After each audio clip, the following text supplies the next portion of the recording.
I wanna try and take in all the highs, embrace them for more than a moment's time. I want you, please don't move when I push you away. I know I contradict myself some days, but will you ride the lows with me? Welcome to Mental Health News Radio. I am your host, Kristin Sunanta Walker. Our goal is to help discussions about mental health be a regular part of your daily life, no different than discussions about physical health. Mental illness can be a topic of discussion under the umbrella of mental health, along with so many other topics. This show is the original program on mentalhealthnewsradionetwork.com. Our network of shows are played in over 180 countries and cover more topics under that umbrella than you can possibly imagine. We were talking about mental health long before it became cool and popular to talk about, and thank goodness it has become so popular. We have incredible guests, advocates, patients, experts, people. Thank you for tuning in and enjoy our intro music, a song named Lows, written by Aubrey Toon. You can find her music at www.aubreytoone.com. That night when I started praying, I cried, will you ride the lows with me?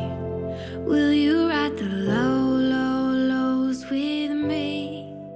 When I'm down, my vision gets blurry. Laura, hey, I am so glad that we finally get to do a show together. Thank you, Kristin. I am so good. It's been a long time coming, and I am so excited about being on your show. So thank you. I know, and I'm excited about being on yours. Listeners, we're doing a double taping here. So I'm going to say really quick, my name's Kristin. I'm with Mental Health News Radio Network. We have 70 shows on our network. You can find us at mentalhealthnewsradionetwork.com. And also, I want you to find out about Laura for my listeners. So Laura, please share with our listeners a little bit about you. Wow. Thank you. Thank you, Kristin. So Laura Lefever, I am a native Detroiter.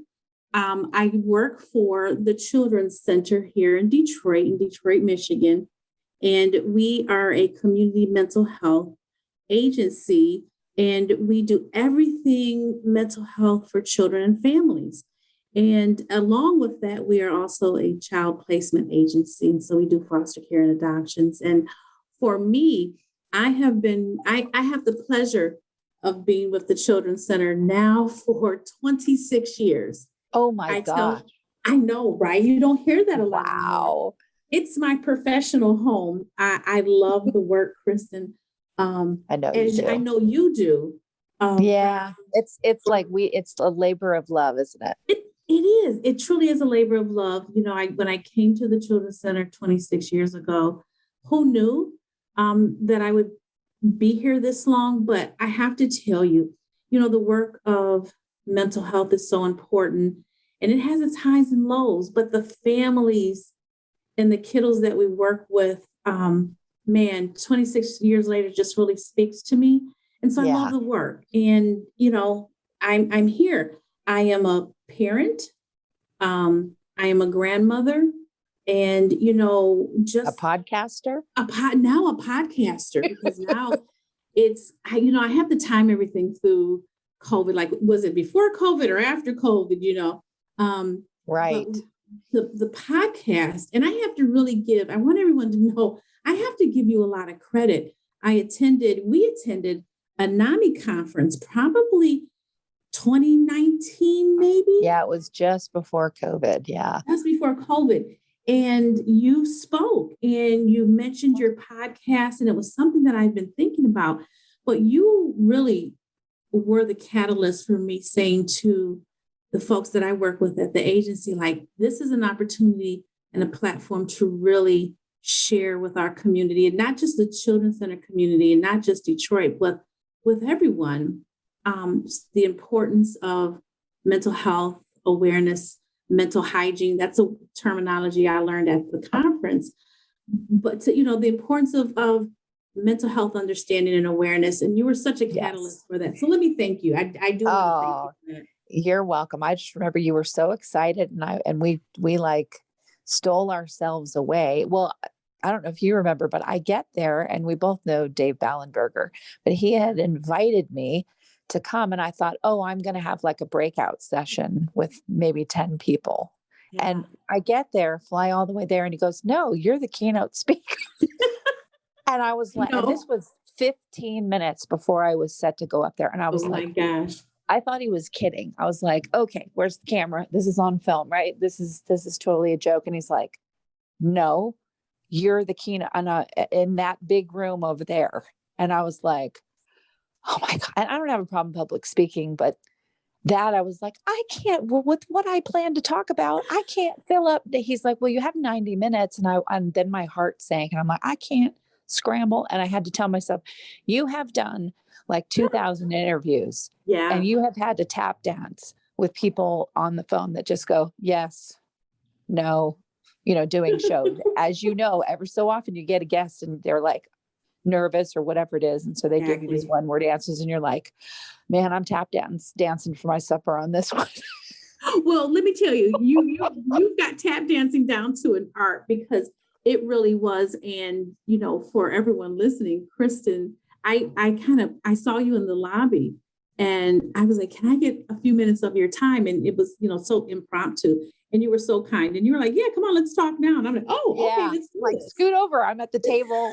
We're in the hall where vendors are selling stuff. And I'm like, this table's full. Come on, let's talk podcast. I'm so glad you did though, because you are infectious. And I thought of this last night, your last name, Lefever. Now I'm not going to be silly and think that no one's ever done this, but has everyone been like Laura Lefever? Has anyone ever done that?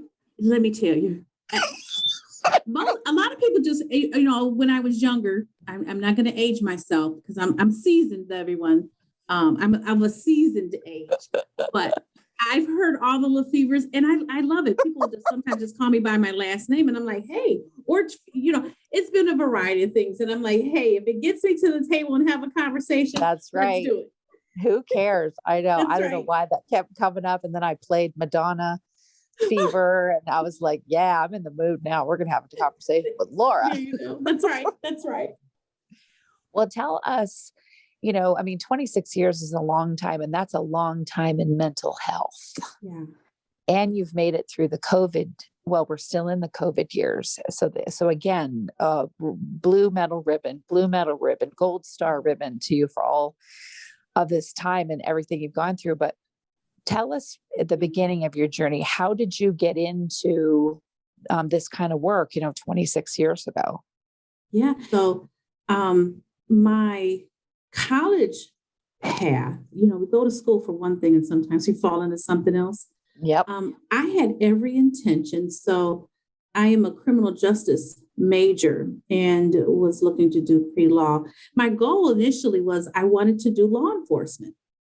I know, so that's kind of weird now that I think about it, but I was like, how can I work and engage in the community? And it wasn't really from the lens of, I want to go out here and arrest people, but it was how could I have an impact on the community? And needless to say, I have not worked in law enforcement, which I have a great respect for. During college, I sort of transitioned into some community-based work in a nonprofit, which was really in my wheelhouse. And I had a grassroots organization I worked with. And then I started doing residential services with young girls who were placed in a residential facility because of abuse and neglect. And I fell in love working with those young ladies who came in, and I want to say broken to some extent, but so very resilient. And their stories really touched me. But what touched me more was their resiliency. And so working with these young ladies, I just fell into saying, this is what I want to continue to do. So I did the residential work for several years and then had the opportunity to come to the Children's Center to continue the work in a different way of, how can I work with young kiddos and help families and support them through their journey. But even before, it's really about prevention and help, Right. and working with them before families or children get to the stages where they're in a situation because of abuse and neglect. Now, did I go in thinking that I could, be superwoman? Probably. Of course, that's how we get through our 20s and our 30s. Exactly. Then we wake up.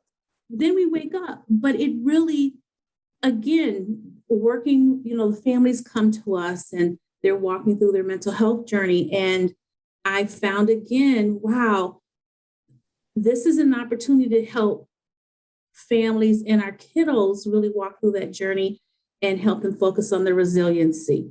And the mission of the agency of the Children's Center, it's about helping children and families shape their own future.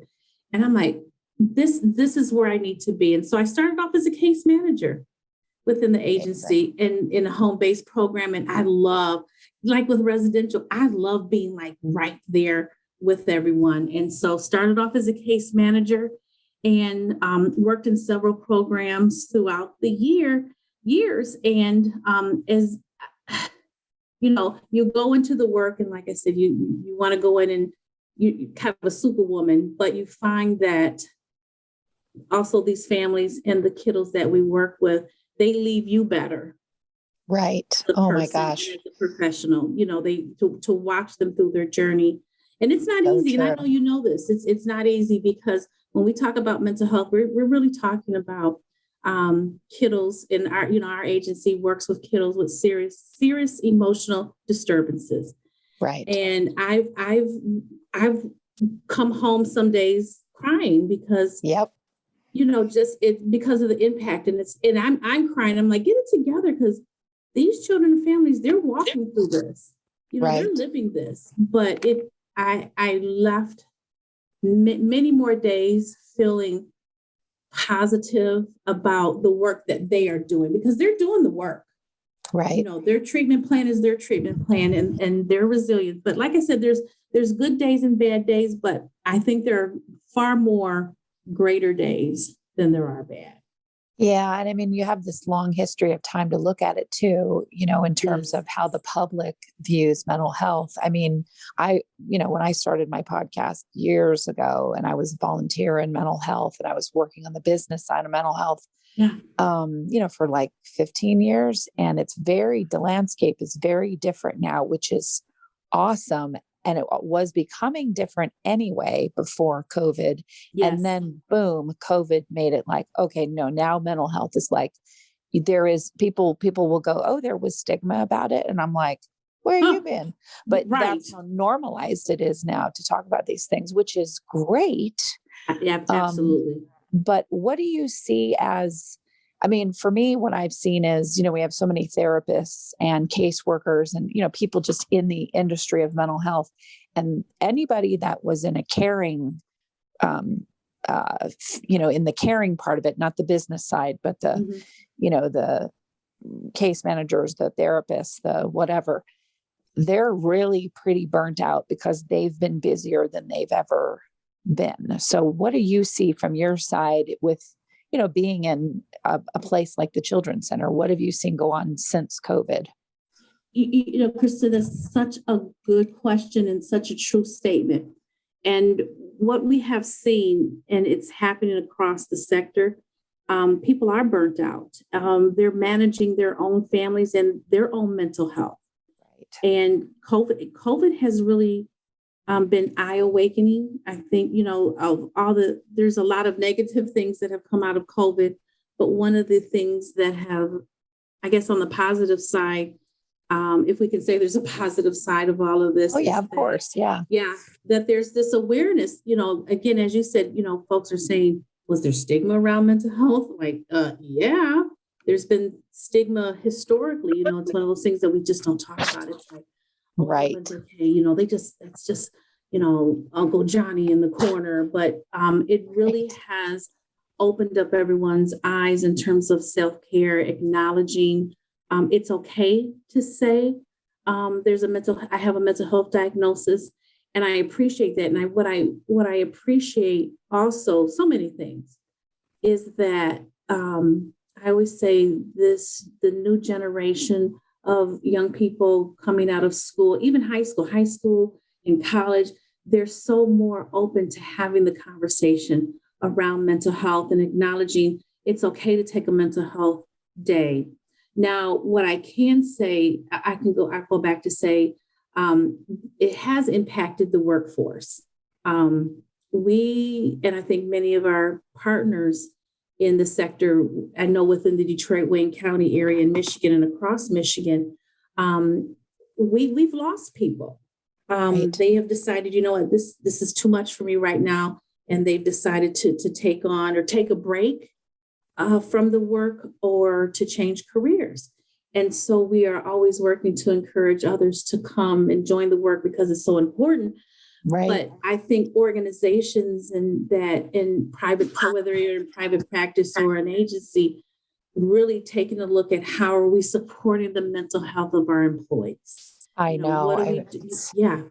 It's astounding. And it's certainly made people take yes, so we want to support mental health. Oh, well, that means that you also have to support your own mental health, and you have to support the mental health of your team, whether that be you're a boss or you're an employee. Like, it's not just, people were so used to saying, oh, them over there that have mental health issues.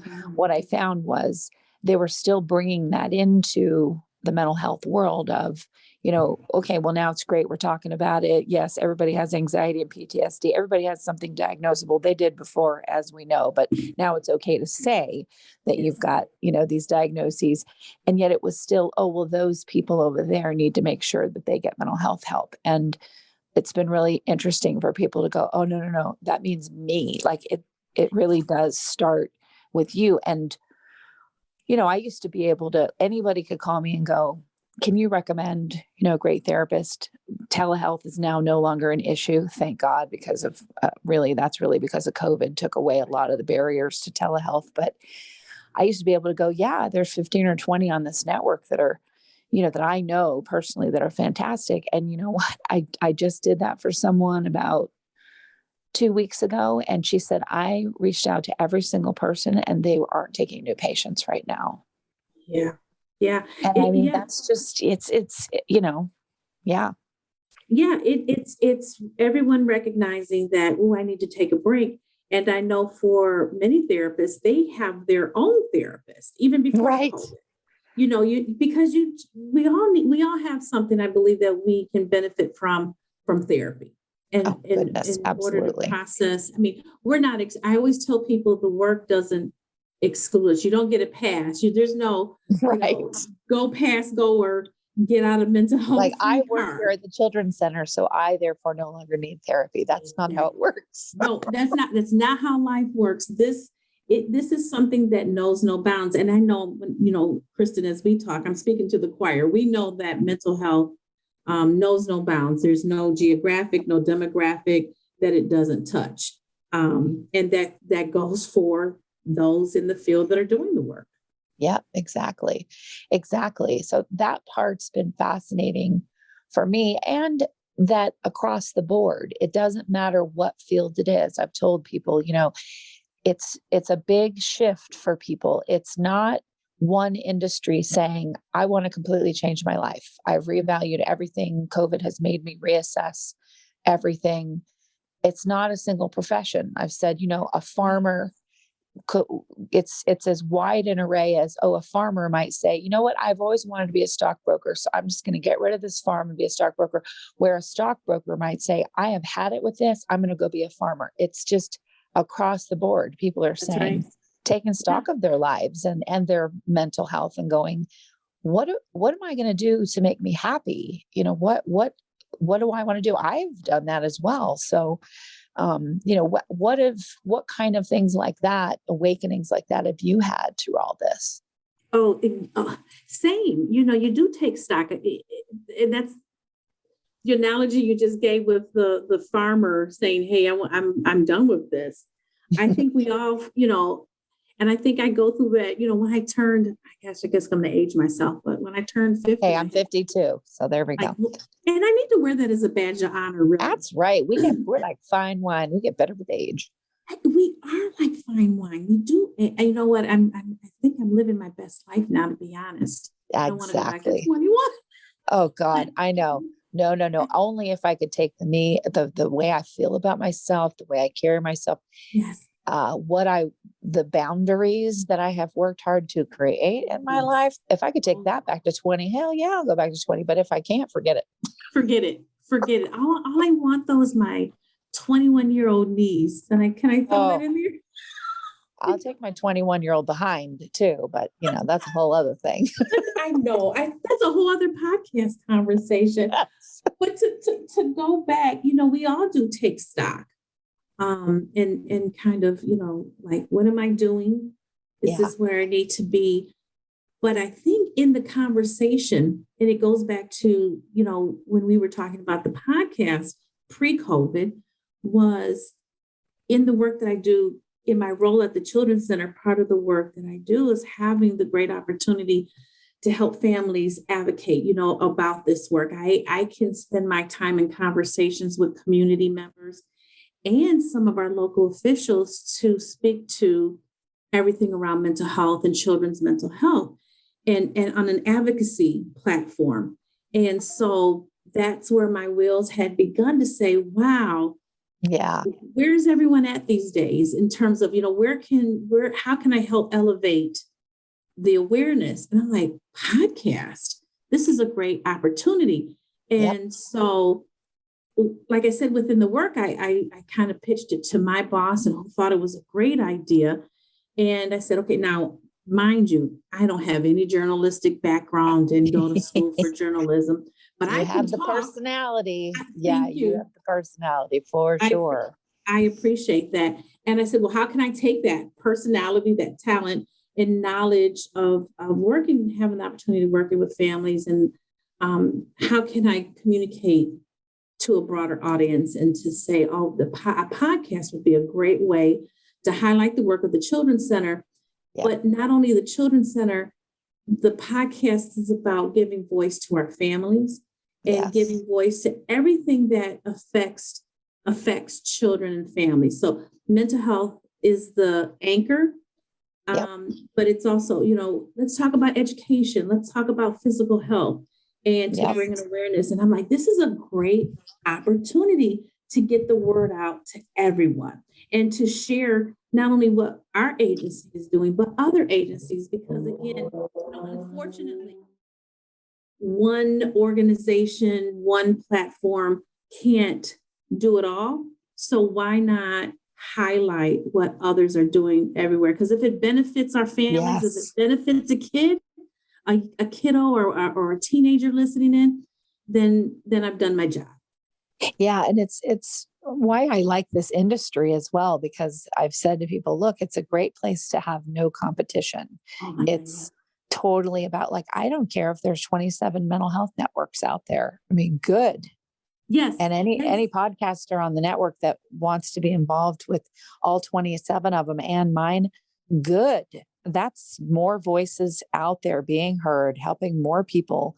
It's all good. So you're right. Yeah, I am a competitor to myself. I've never been a team sports person. This is really sad, but I just didn't grow up that way. So I played indoor soccer as an adult in my 30s. And I remember coming off the field and I would say to my husband, they were so rude. Do you know that they were trying to slam me into that wall? And he's like, honey, it's called soccer. Like, what did you think? You were going to play croquet? And I went, okay, I think I'm going to go back to swimming because I don't want people to be angry, aggressive, and shoving me into walls. Thank you. Right.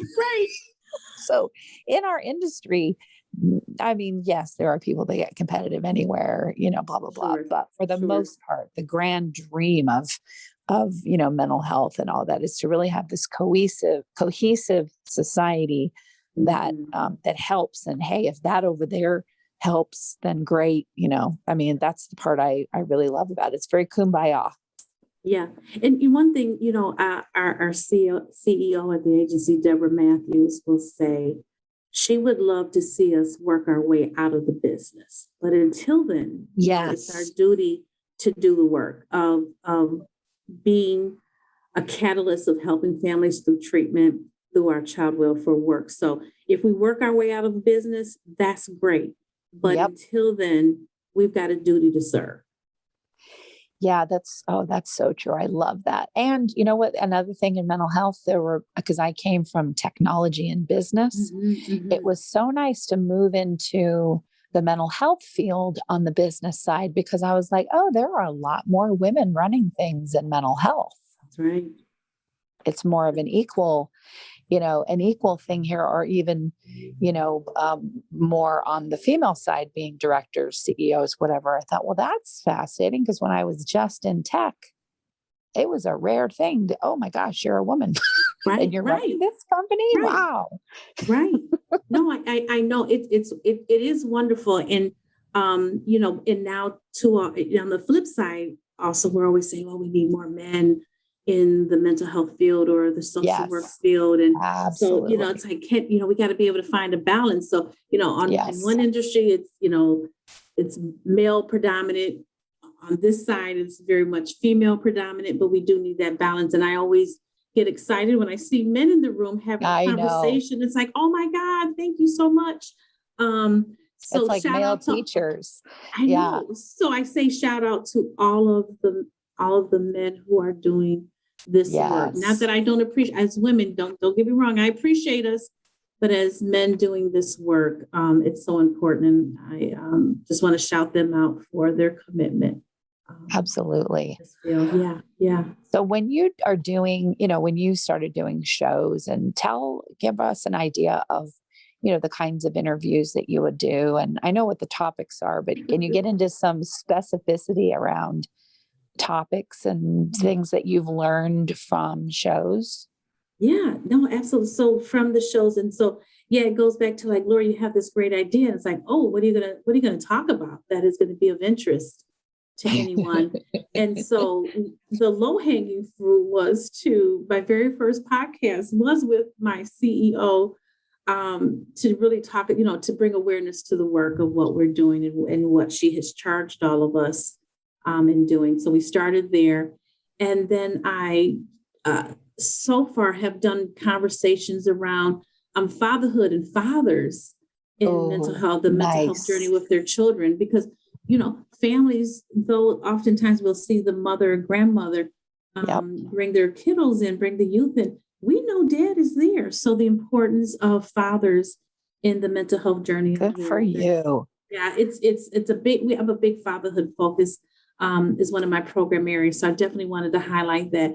We've spoken, we brought Kevin Fisher in, who is the executive director of NAMI Michigan, to, speak globally about mental health. I've had parents on the podcast to talk about how services and how they have worked to support their child, some of the enrichment things that we do at our agency, because one of the things we know that when families come to us, we can't, if they're having issues with food disparities or other socioeconomic challenges, we need to be able to help support those needs. So we have an enrichment area. So we talk about the importance of that work, because we need to make sure we kind of temporarily fill in those gaps to even get to some of the conversations around what's happening mental health wise.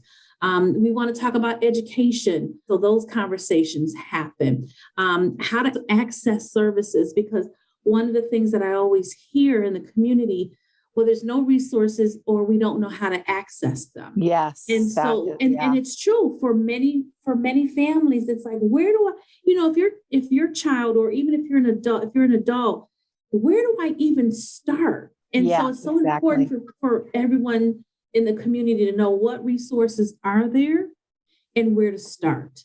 And how do you connect with them? How do you connect when your child is in crisis? What do I do? And so it's bringing that awareness and a level of comfort, because it's not easy to say, I'm having a mental health challenge, or my child is having a mental health challenge, because we know that oftentimes and as a parent, we find ourselves in a space where we feel alone. And so I think the podcast conversations, or my goal is to help others know that there are resources and there's opportunities And there's people on the other line, again, whether it's with our agency or another, that can help you take those initial steps. So that's been some of the conversations that I've had and plan to continue to have. Well, I have to say, I love it. And I know enough about your CEO to know that she will think this is hysterical that you said, well, I started with low hanging fruit, my CEO. Right, well, I hope she doesn't take that the wrong way. I think she was the one person I felt, and it's strange because I can talk to Deborah. I feel most comfortable. And because she's so passionate about the work, it was one of those things, the conversation, it just rolled. And I was like, this is why you're good as a host, because you'll say part of being a good host is you have to be able to be charming. And that is not, it's something that can be learned. And I'm not saying, look, listeners, if you've heard me and you think I'm the least charming person, I absolutely get it. But you do have to have the ability to have some charm. And people like it when you kind of say something, then you're like, oh, wait a minute, what did I say? And they want to hear that whole interaction. So, oh my God, let me tell you, there's so many times that and I'm glad you said that, Kristin, because, and shout out to Deborah, you're more than low hanging fruit. But there's so many bloopers, and I would say, oh my gosh, okay, let's pause. And I always tell everyone, if you mess up, don't worry, we can work on it. And I tell them that oftentimes it's more for me to get myself together because they interview well and I'm stumbling over my words. But I, try to set it up for them, like as you did so graciously for me, to know that like we could take a pause if I, I trip over my words. I mean, now I used to be mortified. I mean, I make up words all the time, like take a word and smush it with something else, and it's not actually a word. And then I started getting more emails about my mess ups than other things. And this is so funny. I mean, there's the rare jerk out there on YouTube saying something, but I mean, people want to listen to people who are human, who are being human. We're not in this field. That is what is required. It really is. And that's why I tell everyone, so my colleagues that I work with, they're petrified. And I'm like, I said, guess what? We're doing a podcast. Yeah. You don't even have to dress up for me. You don't even have to comb your hair if you want to. That's right. That's right. I mean, yeah. And well, the other thing is I got to tell a very quick story about the most amazing Kevin Fisher. Oh, yes. I mean, listeners, he's been on my show. You've had him on your show. This man, just Google Kevin Fisher NAMI and you'll find out, all kinds of stuff. But he is so kind. And I know the man is the busiest man on the planet, but I did a whole show with him, or a whole talk. It wasn't even a show. He and I were having a conversation about mental health. And I kept thinking that he ran your agency. And so I was speaking to him like he never corrected me. He did the whole thing because I was on a roll with what we were talking about. And then we, hung up and everything. And then like 6 months later, I went, oh my, what was that? I finally got it. And Dave Ballenberger corrected me. And Kevin was so gracious. He was like, that's all right. Don't worry about it. He is shout out to Kevin Fisher, again, who is the executive director for NAMI Michigan. I mean, Kevin, my boss, Carla Nichols, I'm throwing these names out, and some people who will hear this will know who they are. And some will say, who is she talking about? But these are individuals who are so passionate about supporting everyone and getting mental health at the forefront of the table of discussion. And Kevin, he is one of the hard, I tell him, when I see him, I say, here's the hardest working man in mental health. I mean, it's day and night and in between for him. Yeah. And, it's interesting when we talk about working in this field and working in the field through COVID. I know for me, I did the same, what do I want to do with my life? Like, what am I doing? So much self-examination. And I'm not going to lie, 2021 was or was it 2020? Yeah, 2020 I know was, it's like all blending together into one blur of discomfort.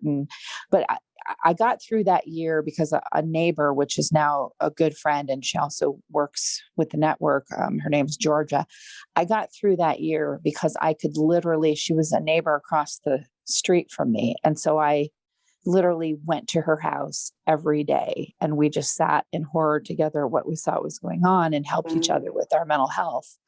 Yeah. But I've had the same, I want to be with my family. I want to all live on the same property. I want to do something different. I'm going to stay in mental health, but I don't know what that means. And, just working through and figuring those things out. So I think even people, like you and me who stayed within the same industry, we still had those things of, I got to reevaluate some stuff here in a big way.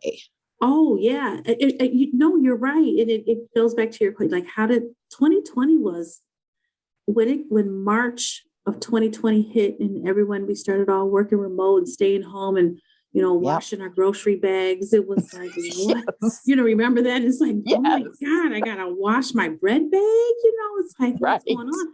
But the initial role, or when we found out what was happening and how our friends and family were getting sick and we've lost people, that it took a toll. I remember being in a meeting and saying, this is hard right now. I was people, you're on Facebook and you may communicate with someone. Like I had high school friends and I'm communicating with, and then I didn't see them for a couple of weeks. And everyone's not always on social media all the time. But then to find out that they had COVID and passed away, and I'm like, yes, oh my God! I just talked to them, though I may not have seen them physically. Like we were just chatting, and to find out, several weeks or a month later that they had passed, it was devastating.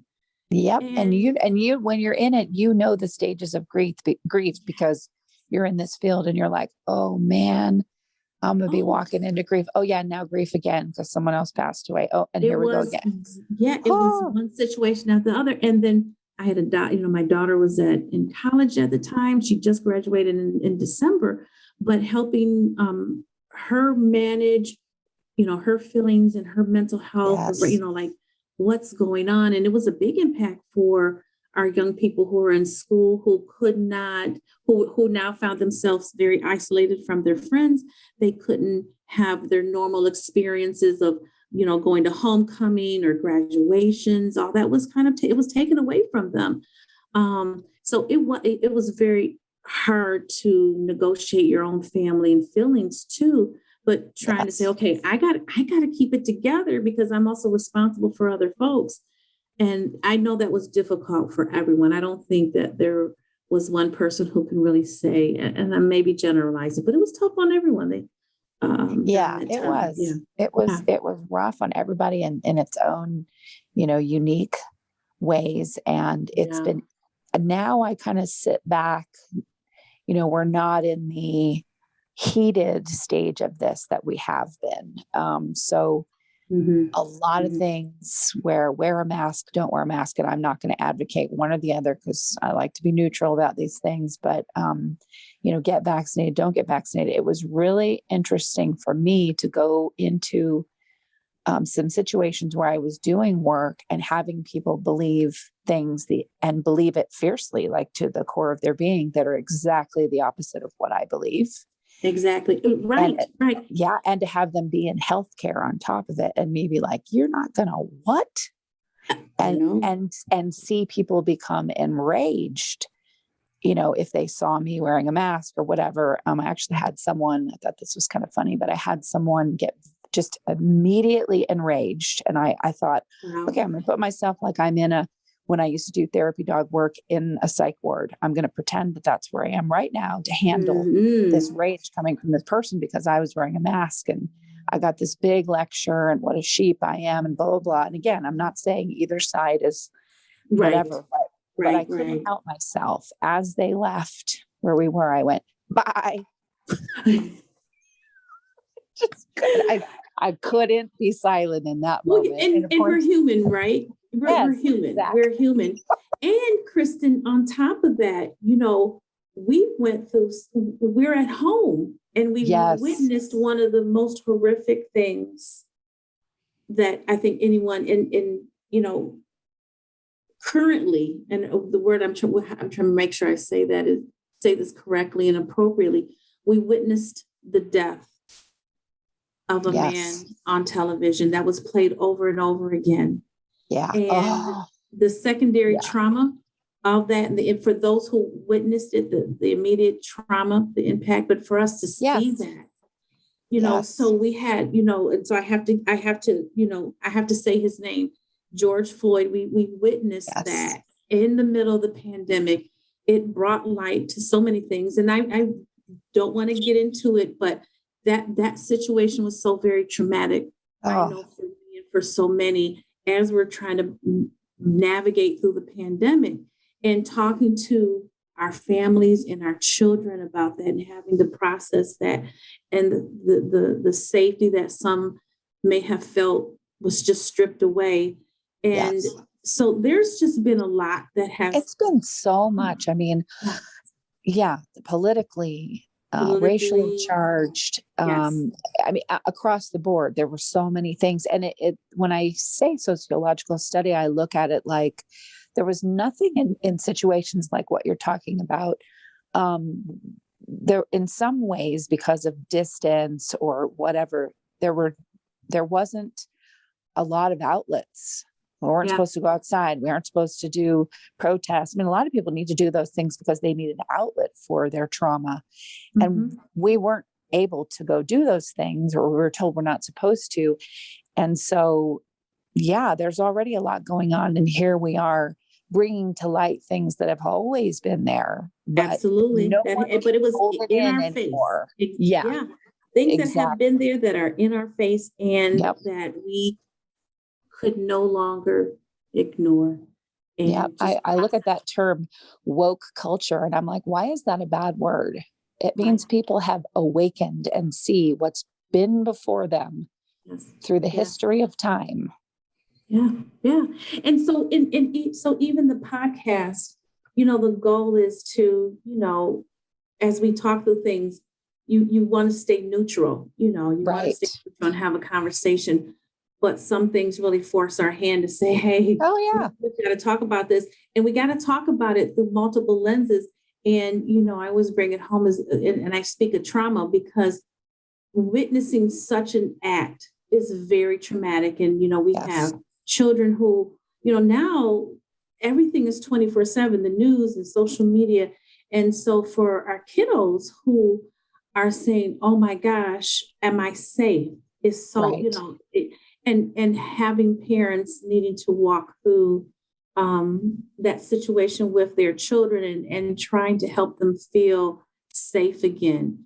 As adults, how do we feel safe? And they're all important conversations. And I always relate it back to, as you heard me say, Kristin, very traumatic. And it's very triggering for some who have been through similar situations. So let's talk about trauma. Let's talk about secondary trauma and how it affects. Give it a name and, recognize it for what it is. And so I say too, I talk about anniversary trauma. Yes. People are starting to understand that, okay, things happen. Like there's a woman that I watch, a show that she does with my mom. It's kind of our Sunday night thing that I do with my mother. And she just put out an Instagram post, I think, talking about how she was really having a difficult time with her kids, as a mother, having a hard time with everything that's gone on. And she realized that at the anniversary date of a surgery she had that was quite a big deal surgery, she was starting to have anxiety and PTSD, and she didn't understand why.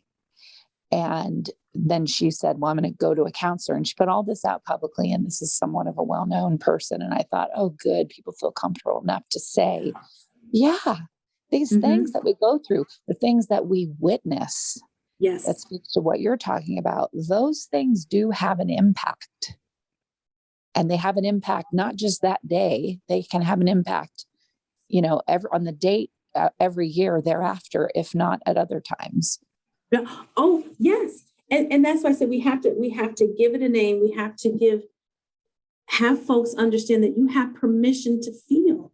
Yes. And help them recognize, because the triggers, as you lead up to a date, their emotions start to happen. And sometimes we don't recognize it's, I'm feeling out of sorts, I'm feeling angry, I'm feeling sad, but the body and the mind knows. And, it's that, what am I trying to say? That muscle memory of the mind. Yes. That remembers. And so and that's what the podcast is all about, bringing that awareness, talking about grief and knowing that everyone grieves differently. And also it's okay to grieve. Right. But then when it impacts your day-to-day functioning, that's when we really have to dig into it and have professionals help us so that we're not in bed all day long with the windows closed, the blinds closed, and that we're not getting up and moving about, because it does impact, it can be very impactful. And so that's why I'm so excited about having the Real Talk About Children's Mental Health podcast, is to really, and I'm like a jack of all trades and master of none, but I have the opportunity to work with such great people, great therapists and great administrators, and, partner with organizations who are the experts. And I get to have these conversations with individuals who are so smart and are much smarter than I, and have these conversations with them and help bring to light just opportunities for, again, people to know that there are supports out there, how to reach them, and to normalize the conversation. Exactly. Well, I'm so glad you're doing what you're doing with the agency, and podcast is with the agency too, but it enriches you in so many ways being a host. I mean, it just, the way that it makes your brain click, fire on all cylinders being in that host seat is amazing. That's why there are a gazillion podcasts out there. So. I know. And I love, but you're right. It's a great and humbling opportunity. Yes. And I'm a talker, so I had to catch myself. I'm like, especially, around, and this, when something that you're passionate about, we can talk about it all day. Oh yeah. They'd have to get one of those big hooks and pull me off of the stage if I'm talking about therapy dogs or anything related to mental health or, Well, tell our listeners, listeners, you can find Laura's podcast on the network, but give the name one more time and a shout out to where they can find out more about the agency. Thank you. So the podcast is Real Talk About Children's Mental Health. You can find it, as you said, as Kristin said, on the network, and you can find it on our website at thechildrencenter.com. So please check us out. Check out the podcast. I'm excited about it, and I welcome feedback and suggestions and ideas for conversations. So I welcome everyone to listen in. Fantastic. And anyone that wants to know about all the shows on the network can go to, if you want to type a lot, you can go to mentalhealthnewsradionetwork.com. If you want to type a little, you can go to mhnrnetwork.com. Laura, thank you. Kristin, thank you. Again, you are my motivation. So thank you so much. Thank you for having me on your show. This is great. Yeah, absolutely. Listeners, thanks for tuning in, and we'll catch you next time. But will you ride the low, low, lows with me? Will you ride the low, low, lows with me? One thing you can always count on at Mental Health News Radio Network and my show is that there will always be dogs around. Why? They are natural healers, excellent for your mental health. The original therapy dog Miles has something to say in just a moment. For now, please check out all of our amazing shows at mentalhealthnewsradionetwork.com and all your favorite podcast apps. Until next time, I'm Kristin Sonanta Walker, and thank you for listening. And I can ride the low, low, lows with me. I can ride the low, low, lows with me till my vision clears up perfectly.